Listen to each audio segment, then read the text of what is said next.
Congress party के लोग हमेशा बात करते रहते हैं कि भाई ये संविधान बदलेंगे, संविधान बदलेंगे, ये लोकतंत्र धोखे में है। मेरा सवाल उनको ये है, राहुल गांधी को, कि लोकतंत्र धोखे में नहीं है, आप धोखे में है, आपकी पार्टी धोखे में है। लोकतंत्र को क्यों आप धोखे में डाल रहे हैं? लोकतंत्र तो अपने देश का आत्मा है। और डॉक्टर बाबा साहब अम्बेडकर जी और घटना समिति ने जो लोकतंत्र है, लोकशाही है, ये अपने देश में लाई है।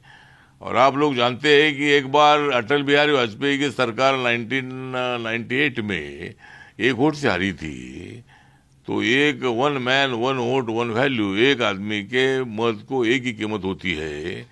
तो इसीलिए भारत का लोकतंत्र मजबूत है और इसीलिए लोकतंत्र को कोई खतरा नहीं है, संविधान को कोई खतरा नहीं है। माननीय नरेंद्र मोदी जी ने नागपुर के जो इलेक्शन की सभा थी वहाँ स्पष्ट किया है कि भाई हम संविधान बदलने नहीं, कांग्रेस ने बहुत बार संविधान बदला है लेकिन हम संविधान को बदलेंगे नहीं, हम संविधान को मजबूत करेंगे, लोकतंत्र को मजबूत करेंगे।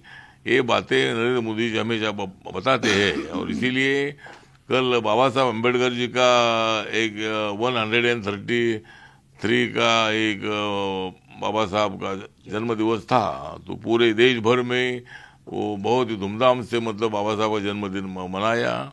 और बीजेपी ने भी कल 14 अप्रैल का महत्व ध्यान में रखते हुए 14 अप्रैल को अपना जो संकल्प पत्र है ये कल घोषित किया है। और उसमें मतलब 140 करोड़ लोगों को social justice, economical justice, educational justice देने का वादा उन्होंने किया है। 50 करोड़ लोगों को 5 साल के लिए अनाज फ्री देने का निर्णय हुआ है। महिला आरक्षण बिल पास हो चुका है। और 370 आर्टिकल हटाने का निर्णय जम्मू कश्मीर होने के बाद वहाँ मतलब पूरा वहाँ का आतंकवाद खत्म हो चुका है, वह तिरंगा झंडा लहर रहा है और जम्मू कश्मीर को ताकत से अपने भारत से जोड़ने का काम हुआ है। वैसे कई काम है। तो इसीलिए रिपब्लिकन पार्टी बीजेपी का समर्थन देने के लिए इधर आई है। और जरूर मुझे पूरा विश्वास है कि राजस्थान की जो 25 सीटें हैं, 25 सीटें बीजेपी जीतेगी। और नरेंद्र मोदी जी का जो 400 पार का नारा है तो उसको सफल बनाने के लिए रिपब्लिकन पार्टी के कार्यकर्ता मतलब पूरे ताकत से बीजेपी के साथ रहेंगे। और पूरी 25 की 25 सीटें राजस्थान में चुनकर लाने के लिए, देश भर में 400 से ज़्यादा सीट लाने के लिए रिपब्लिकन पार्टी एनडीए में है, बीजेपी के साथ है।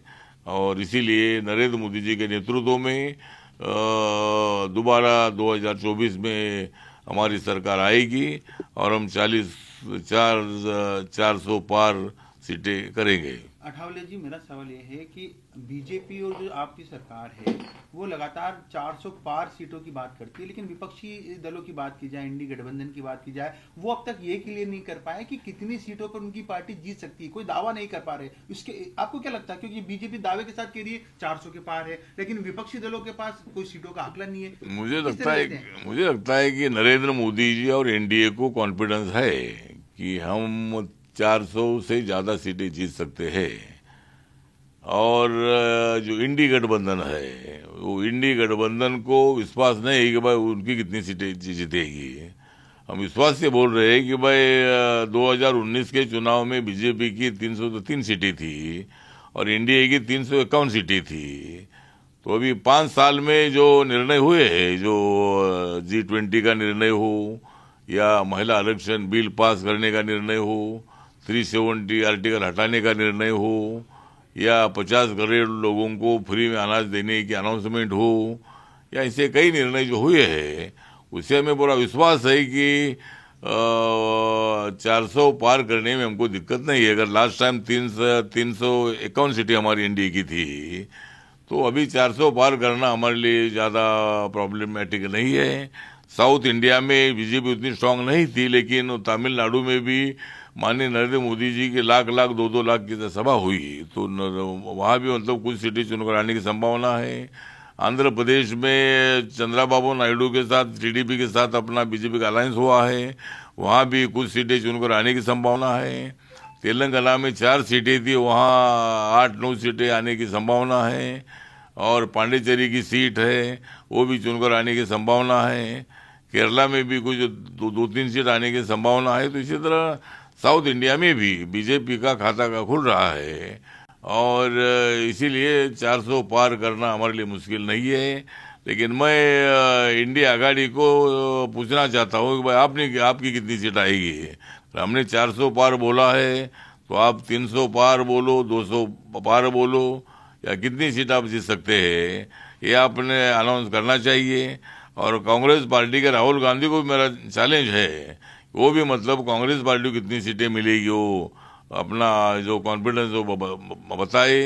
कांग्रेस पार्टी तो नहीं करेगी 40 पार, कांग्रेस पार्टी तो नहीं करेगी 40 पार, लेकिन हम करेंगे 400 पार। अगर हम करेंगे 400 पार तो कांग्रेस पार्टी की होने वाली है हार। तो इसीलिए, और गांव गांव की जाग रही है नार, फिर क्यों नहीं हम करेंगे 400 पार। तो इसीलिए हम 400 पार का हमारा नारा है, हमें पूरा विश्वास है, और हम 400 पार सीट करेंगे, जीतेंगे। अठावले जी, आप चूंकि केंद्र सरकार में मंत्री भी रहे, सामाजिक न्याय अधिकारिता विभाग का जिम्मा आपके पास है।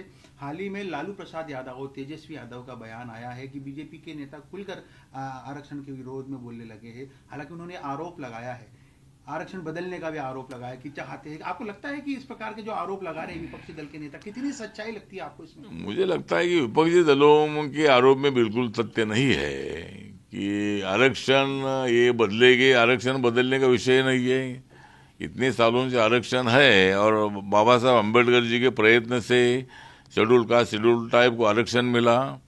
बाद में वीपी सिंह जब आए तब मतलब जो मंडल कमीशन है, ये कांग्रेस के काल में कभी मंडल कमीशन पास हुआ नहीं, लेकिन वीपी सिंह जब प्रधानमंत्री बने तब उन्होंने मंडल कमीशन लागू करके जो ओबीसी कम्युनिटी 52% है, कालेलकर कमीशन ने जो रिपोर्ट दी है, अभी तक सेंसस हुआ नहीं इसलिए न क्या आंकड़ा नहीं है, लेकिन कालेलकर कमीशन के अभ्यास के मुताबिक 52% या ओबीसी है, तो उनको 27% आरक्षण देने का निर्णय वीपी सिंह ने लिया, कांग्रेस के जमाने में लिया नहीं।